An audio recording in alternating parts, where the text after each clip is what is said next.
میری بات کرنے میری گفتگو کرنے میرا انداز گفتگو جو ہے وہ سنورا نہیں ہے، میری بات کرنے کا انداز اچھا نہیں ہے، تو میری دماغ، میری سوچ، میری فکر، میری نظر کے اندر حیا نہیں ہے، تو پھر کیا فائدہ ایسی ڈگریوں کا، کیا فائدہ ایسے کورسز کا، کیا فائدہ پھر ان تعلیمی اداروں کا؟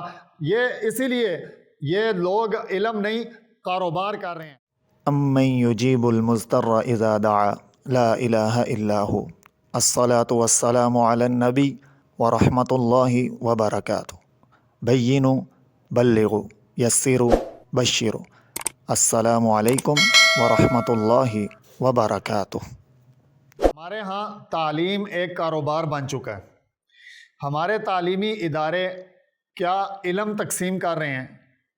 کیا میرا علم میری جہالت کو ختم کر چکا ہے؟ کیا جو میں نے سیکھا ہے، جو مجھے علم ہے، جو میری تعلیم ہے، اس کی وجہ سے مجھ میں شعور آیا ہے، یا میں ابھی تک غیر شعوری طور پر ہی زندگی گزار رہا ہوں؟ اس تمام کی کیا وجہ ہے؟ حالانکہ آج کل کے دور کے اندر ڈگریاں بہت زیادہ ہیں، کورسز بہت زیادہ ہیں، جبکہ ہم اپنے بزرگوں کو دیکھتے ہیں کہ ان کے پاس ایک سادہ سی ڈگری، ان کے پاس ایک سادہ سا کورس، ان کے پاس ایک سمپل تعلیم دیں، لیکن اس کے باوجود ان کا انداز گفتگو ہم سے کئی گنا زیادہ بہتر ہے۔ ان کا چال چلن، ان کا سلیقہ طریقہ اس بات کو باور کرتا ہے، یہ چیخ چیخ کر اس بات کو بتاتا ہے کہ وہ تعلیم یافتہ ہیں۔ اور میرے بچے، ہمارے ایک دوست، ہمارے تعلیمی ادارے کہ جنہوں نے کورسز بانٹے، ڈگریاں تقسیم کی، لیکن شعور کدھر ہے؟ آج کل کے اسٹوڈنٹس کے اندر بات کرنے کا سلیقہ کہاں ہے؟ وجہ کیا ہے؟ وجہ یہ ہے کہ ہمارے یہاں پر تعلیم ایک بزنس بن چکا ہے، اور ان تعلیمی اداروں کے کسٹمر ہمارے والدین ہیں، پیرنٹس ہیں، اور ہمارے والدین وہ صرف اس بات پر خوش ہیں کہ ان کا بیٹا پوزیشن ہولڈر ہے، فرسٹ آ گیا، سیکنڈ آ گیا، تھرڈ آ گیا، لیکن کبھی کسی پیرنٹس نے، کبھی کسی والدین نے اسکول جا کر یہ بات نہیں پوچھی کہ کلاس کے اندر باقی اور کتنے بچے فرسٹ آئے ہیں، سیکنڈ آئے ہیں، تھرڈ آئے ہیں، باقی کلاس کی کیا پروگریس ہے۔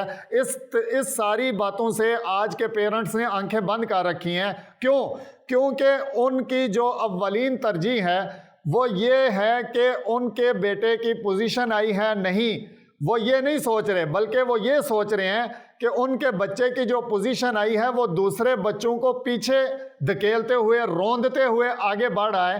وہ اس چیز سے خوش ہو رہے ہیں کہ میرا بچہ پوزیشن آئی ہے نہیں، بلکہ اس چیز سے ہمارے والدین خوش ہو رہے ہیں کہ وہ دوسروں کو پیچھے چھوڑ چکا ہے۔ اسی لیے جاپان کے اندر یہ کلچر ہی نہیں ہے، یہ تصور ہی نہیں ہے، وہاں پر اجتماعی طور پر رزلٹ الاؤنس ہی نہیں ہوتا، بنتا ہی نہیں ہے، وہاں پر انفرادی صلاحیت کو دیکھا جاتا ہے، وہاں پر تعلیم کا معیار یہ نہیں ہے، وہاں پر سپورٹس وغیرہ کو اس طرح ڈیزائن، اس طرح سسٹمائڈ نہیں کیا گیا، وہاں پر ہر بچے کو ایک منزل دی جاتی ہے، وہاں ہر بچے کو ایک کورس دیا جاتا ہے، وہاں ہر بچے کو یہ بتایا جاتا ہے کہ بیٹا یہ تمہاری منزل ہے، تم نے یہاں تک پہنچنا ہے۔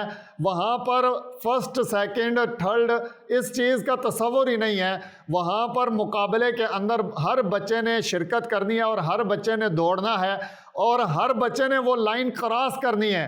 کوئی بچہ گھر جا کر یہ نہیں بتا سکتا کہ میں فرسٹ آیا ہوں، میں سیکنڈ آیا ہوں، میں تھرڈ آیا ہوں۔ وہاں پر وہ سسٹم ہی انہوں نے ایک بڑا یونیک سا رکھا ہوا ہے کہ ہر بچے نے ہی چلنا ہے، ہر بچے نے ہی دوڑنا ہے، ہر بچے نے ہی پہنچنا ہے۔ تو اس لیے آج کل جو سوچنے کی بات ہے کہ آج کل بہت ساری ڈگریاں، بہت ساری معلومات، بہت ساری تعلیم حاصل کرنے کے باوجود بھی مجھے بولنے کا طریقہ نہیں آ رہا، مجھے بات کرنے کا، گفتگو کرنے کا انداز میرا ٹھیک نہیں ہے، میری چال چلن بیہودہ ہے، میری سوچ، میری بات کرنے، میری گفتگو کرنے، میرا انداز گفتگو جو ہے وہ سنورا نہیں ہے، میری بات کرنے کا انداز اچھا نہیں ہے، تو میری دماغ، میری سوچ، میری فکر، میری نظر کے اندر حیا نہیں ہے، تو پھر کیا فائدہ ایسی ڈگریوں کا، کیا فائدہ ایسے کورسز کا، کیا فائدہ پھر ان تعلیمی اداروں کا؟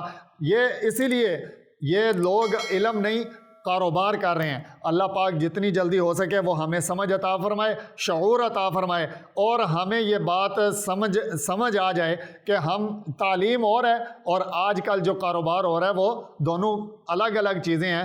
آج کل ہمارے تعلیمی اداروں کے اندر علم نہیں بانٹا جا رہا۔ اللہ پاک ہمیں سمجھنے کی توفیق عطا فرمائے۔